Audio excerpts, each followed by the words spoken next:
Who said story-driven games have to be boring? I get that a lot of them do lack in the gameplay department, as story-driven games usually tend to, focus on the story, which isn't a bad thing at all, because I do indulge in a very good walking simulator every now and again.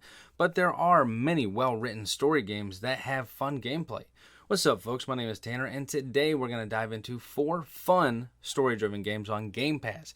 Now, if you don't have Gamepass, still stick around. These are still great games to grab at some point. Now, if you enjoy this video, go ahead and subscribe and like for another video in this series, as well as all my links are down below, and stay to the end for an update. Let's start off with a strong title. A Plagued Innocence. Now, SOOOO isn't the most known in the game, even though they have worked on tons of titles from Microsoft Flight Simulator all the way to Quantum Break. Underrated. Yeah, I said it. Fucking play Quantum Break. But of course, these devs would nail a narrative game with unique stealth mechanics. After an attack in their home, Amicia and Hugo must traverse the treacherous world that is being consumed by the rats that carry the plague. Now, their purpose is to find answers as to why the Inquisition wants Hugo and what's so important about the disease in his blood. It is a game that showcases the grim rawness of humanity at its lowest. A tale that will indeed slice your heartstrings as you see Hugo and Amicia bond for the first time, as they've never really met despite the fact that they are brother and sister. It's also one of the few newer games to feature stealth that I can actually hang with, because nowadays I just can't hang with stealth that much because I find it too slow, but this is actually enjoyable. It's a slingshot based combat, as Amicia has no real combat training, so she does as best as she can with rocks and the rats that surround every turn. If you got Game Pass, you play this game, damn it. At number 3, we have a little Alan Wake, shake in some Quantum Break, and boom, we have Control. Control is a game with equal parts addicting gameplay and a story that seems to perplex you at every turn. One enigmatic question is answered with a just as mysterious answer. You play as Jessie, who is just as shrouded in mystery as the building she is standing in. She has come to the oldest house in search for her brother, who went missing after an event took place in her hometown of Ordinary. But she is also there to find answers about herself. The one itching at her the most is who or what exactly is attached to her. And like I said, it's a story you have to pay attention to. Ask everyone all the questions you can. Squeeze out all the information you can out of this game. And the last thing, and I mean the very last thing you'll be, is disappointed. Control is easily one of the best story-driven games that is actually fun. We have a story as great as Alan Wake, and gameplay that reflects tons of mechanics from Quantum Break. Gunplay and special abilities will see that you do have a blast. Now, it's the Remedy feeling we all know and love from Max Payne up, and it almost seems perfected. Not quite, but almost. Sliding wholesomely, not. And at number 2, we have What Remains of Edith Finch.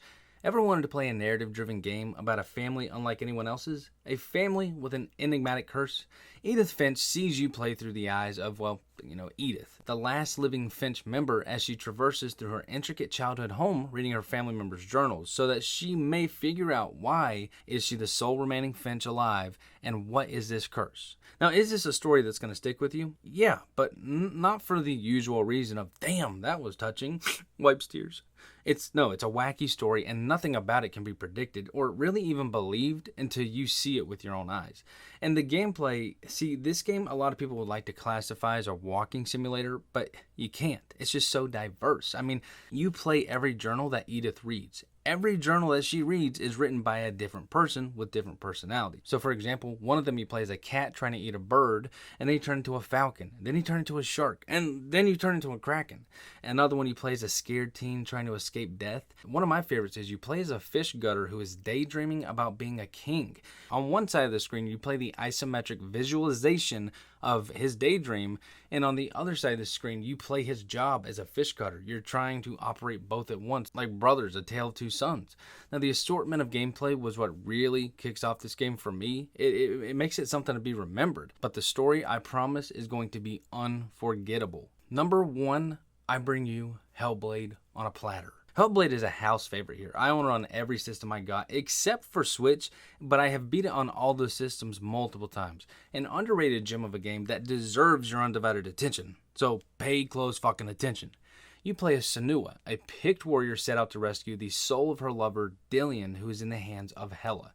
SOOOO undergoes much trauma in her current journey that we play, as well as relives things from her past that to some would have been better to not recollect, but to SOOOO, they were the driving force of her will to push forward.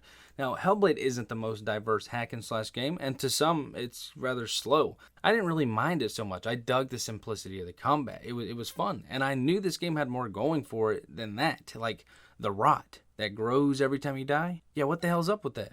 I don't know. You'll have to figure it out. Now, all of these games are available now on Game Pass. And if you don't have a Game Pass, like I said, just if they're on sale, pick them up. I do think most of these, or actually all of these, are worth their full price.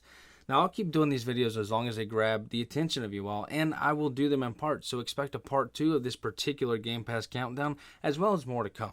Now, if you like this shit, go ahead and hit that subscribe button. I would if I could, but I can't. Now, for those that have stuck around, just a little update. Of course, I'm starting to do videos more. There's just been a lack of games to really do on top of me being busy, so it's been hectic. But I'm also going to start streaming on Twitch. That's not going to take priority. Like, that's the lowest thing on my list right now is to stream, but I'm going to do it. Videos come first, reviews and all that stuff. But I'm going to have my link to my Twitch in the description. So if you're interested, go ahead and follow. I'll see you guys there, or I'll see you here. Till next time.